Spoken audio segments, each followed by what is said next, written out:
Good day everybody, today we double distill on the Distiller Stillman X with a copper column, which is crystal column.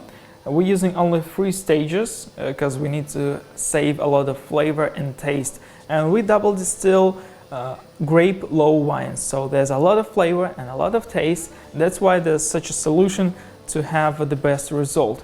Also, we're having over here extension pipe, which is only 200 millimeters, just to have space between this condenser and lid of this boiler.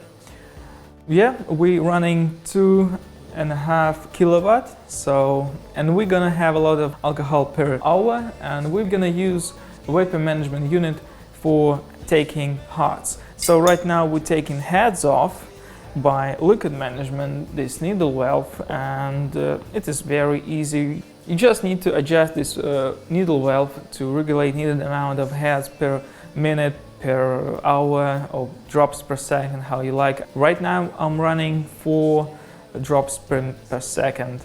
Also, the maximum power on this distill is 3 kilowatts. So if you want to be running with the maximum power, 3 kilowatt is the top for this column and this unit. Thank you for watching. If you have any questions, feel free to ask them in the comment section.